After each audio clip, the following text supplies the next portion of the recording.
السلام عليكم ومرحبا بكم في قناتي وسام ياسمين. ان شاء الله اليوم غادي نشوفوا طريقه لصنع البغرير، غادي تكون سهله وسريعه وحتى المقادير سهله ان شاء الله. اذا على بركه الله. اذا اول حاجه هو دقيق القمح اللي كنسميوه الفينو 500 غرام. 3 المعالق كبار دقيق فورس عادي. 3 الخمارات، يعني خميرة حلوة، خميرة كيميائية. وملعقة سكر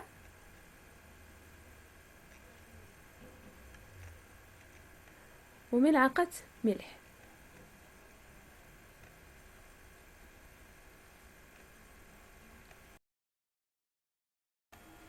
وماء دافئ حسب الخليط.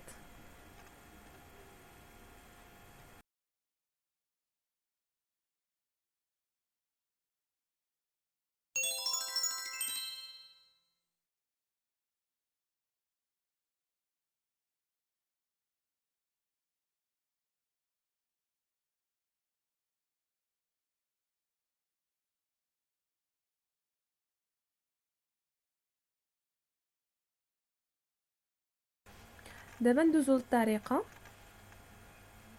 اول حاجة كنوضعوا المكونات الجافة، يعني دقيق القمح ودقيق الفورس والملح والسكر. الا الخميره الكيميائيه كنخليوها الى الاخير.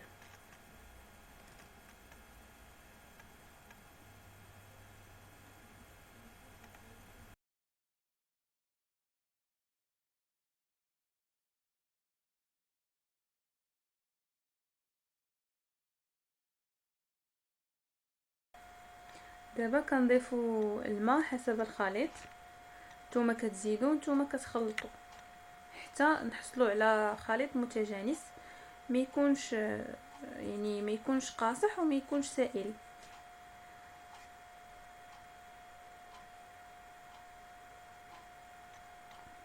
كنخلطوا مزيان الخليط.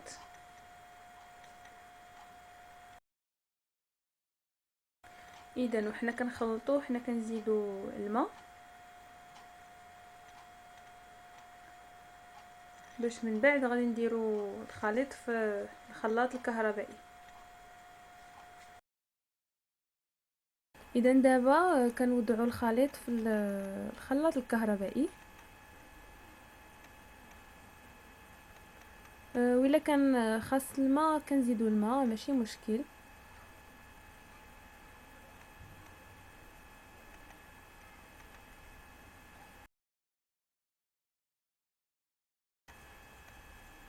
اذا كنخلطوا مزيان بالخلاط الكهربائي حتى كنحصلوا على فقاعات كما كيبان لكم في الصوره.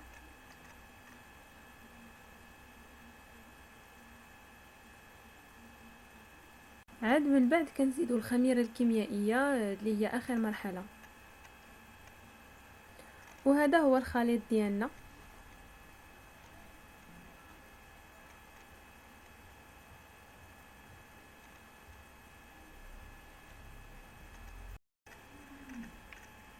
كنسخنوا المقله مزيان، فتكون سخونه، وكنبداو في الطهي ديال البغريه ديالنا.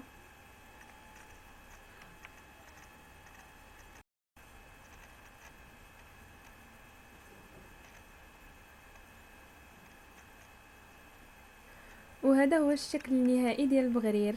بالصحه والراحه.